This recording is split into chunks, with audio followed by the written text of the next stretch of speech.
I don't teach people to go into brawls. I teach people to end fights if it endangers their safety and the safety of who they're with. Community defense, like we can argue, or we can talk about like Oakland's escort service for the elderly, or even like on college campuses. But it's the same thing of just like, how do we take care of each other? How do we alert each other? It's the neighborhood groups. It's our pod mapping and mutual aid.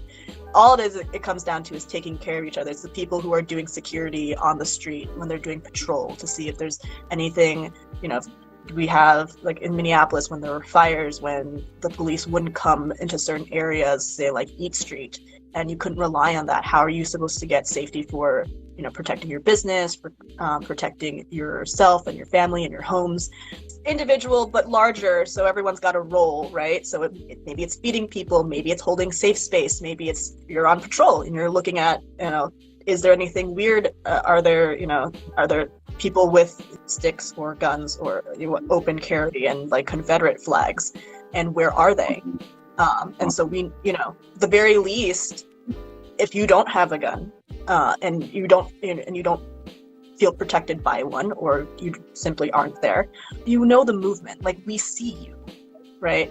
So that it's one of those things. It's not like we're allowing our community to go, you know, without any notification, any information, any awareness. Is that we see you in our community. You're not hiding. And half of the assaults, or I wouldn't say half, but like a lot of the assaults that occur come out of, you know, this level of surprise. If you look at the videos for like the elders that definitely got injured and assaulted in broad daylight on the middle of the street, these are all like behind attacks. If you looked behind you, maybe that definitely takes away the element of surprise. As I see your face, you can't surprise me. When you're elderly or when you're not aware, that's what happens, is that there's the opportunity for that to occur and to also get away with it. And on a community level, on a group level, it is simply stating, we don't allow this here. We see your face, we know what you look like, we will find you. What is it, AIM? American Indian Movement. And so they are an armed local group, protective group in response of the fact that police would not come to protect the community as they claimed they would. And so they became their own local, protection, I wouldn't say agency, but group for the community. For the, abolitionists out there, ultimately, this is not a long-term solution, but in the immediate, need of protection, it is a solution. I feel like at least the 70s. Okay. So it's a long-standing community group, and it was very important during the summer of 2020. It's a very critical role. Like during the George Floyd riots, and they burned third or fifth precinct. These suburban kids are out here with mommy and daddy's money burning shit up neighborhoods that they don't live in and have no consequence to. And instead of sending them to the police, AIM got them and sent them back home and put them on social media. These are the kids that are coming here from Burnsville, from Eden Prairie, I'm naming all you kids. We saw more pod mapping type of deals this summer, talking about who do you feel safe with if something were to happen, if your house were to burn down, if you were assaulted, if you were evicted, who would you go? And it forces people to think about ways of safety that don't involve carceral solutions or the police. And in my mind, it's really not that different.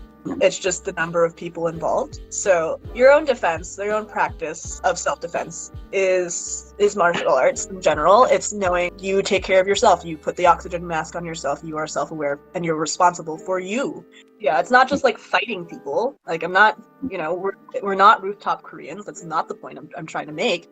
But there's also this element in safety that is, do I have all my needs met? Do I have housing? Do I have healthcare? Do I have food? Who do I go to? Do I have a sense of community? These are all part of community defense.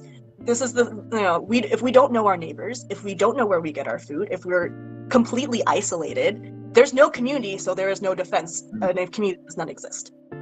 I think I make a more distinction between that because I've done both the traditional martial arts world and the sport world, where it's just more super individualistic because it's kind of like a sweatshop for athletes and they're trying to find the best talent, and even from those schools when they teach self-defense, it's very individualistic. It places the onus of, oh, okay, you just gotta learn these techniques. It's all on you. All the fear is on you, to respond to. And ultimately, I think just from traditional martial arts, and I think it's because Joanne is also from an actual lineage that goes back. A lot of, I think, traditional martial arts, there's a sense of community in that it's not just we have this class, we train, and then that's it, bye-bye. So to me, it was always, it's always about having that community, and not just to prevent something, but let's say something happens, like, things are going to happen and we're not going to be able to stop it. Who's going to be there to talk about that? Who's going to ask you how you're doing and, what's going on? Because that matters too after something happens. I think it's especially important. So I think it's just kind of building that too, not just also having like the armed patrols and escorts, but like who in your community is there for you, for like the real things in life, and not just some class that you pay once a month or some instructor that you pay like once a month, that you go to a couple times a week. Like, do those people care about you outside of that class? And I think that's what's always important to me. And like, that's what I remember the most enjoyable parts of martial arts are having friends and community, really. And that's kind of like my goal, or like, what I would like to envision Taproots would grow into. But ultimately, yeah, do we take care of each other? Not just, oh, can I keep myself safe if someone attacks me? And that's all we think about, like who's gonna attack us? It's more like, do I know who my neighbors are? Do I know what their struggles are, the friends in my life?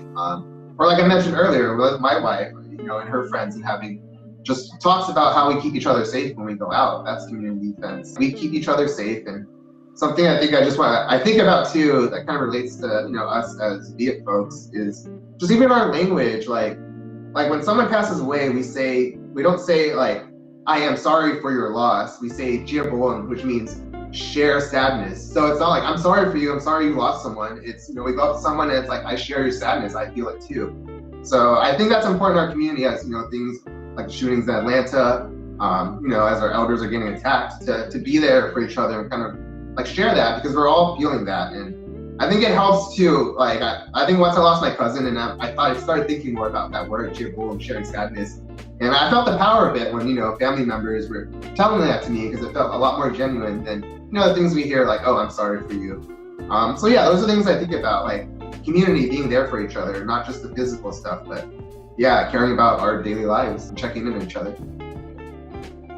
Well, practical level would be, you need to know who you're defending, right? So if you don't know your community, you might end up fighting it. And not to say that there isn't like problematic things that happen in every community, because there is, but like how it changes the way you address it. Also, if we're talking about practicality, what is normal for you? Like, whose car is outside? If you know your neighbor, is autistic, then, and they have certain needs, then those won't be things that will like catch you off guard. If your neighbor is elderly and won't be able to, and this is Minnesota, so you Californians about this, but like, if we get 6 inches to a foot of snow, they're not going to be able to go outside. They don't know who's available. It's also just like knowing who has what resources everyone has to be able to share and pool. So when we were back at like food rationing, then this is the whole like, can I borrow a cup of sugar kind of situation, or if I don't have it, the neighbor will. If there is something strange, you will notice that, because it's nothing to do. It is not normal. It is out of the ordinary. But also, you don't feel safe if you are by yourself. We are by design social creatures, and so what scares us most is not that we're gonna starve. What scares us most, and like what we've evolutionally evolved to, is to depend on each other. Like, being rejected from a social group, like, creates the same sense of fear as if you were gonna get chased by a saber-toothed tiger. Like, if our main concern was about food, the direction would have been changed a lot differently. So being part of a community is core to creating that sense of safety, that I belong here and that people will watch out for me. We're not the strongest creature on Earth.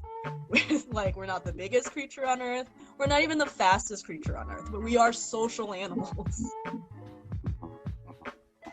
Yeah, to me, it's definitely that point too, and it's also fighting against like kind of the mainstream chud narrative, even with firearms culture of like, oh, we gotta protect ourselves from the other, and it's always like, it's unrealistic, because the most likely you are gonna get violence or attacked is by some like intimate partner violence. I know that from growing up, and it's more likely that the person that will hurt you will look like you or sound like you, kind of what Sam mentions on Southpaw. But yeah, that's the reality of it. And like a lot of these self-defense courses is like, hey, bad guy in a ski mask breaks your door down. And really realistically, like outside of like the freak like mass shootings, I feel like most attacks or like encounters with strangers are they want your wallet or they want something from you that isn't specifically hurting you. And I feel like you're in an intimate partner situation, they're most likely to like hurt you emotionally, spiritually, physically. And I feel like that is more important. So I feel like it's practical to also have community, because I feel like growing up, I didn't have anyone to talk to about any of that either. The things that I saw going around in like my parents, and relationships around me, I wish I had someone to talk to. So I think it's just important to also have that. But also, like for mutual aid, like I need a cup of sugar, or like, oh, what if my neighbor needs a cup of sugar? And yeah, I think there's more power in numbers ultimately.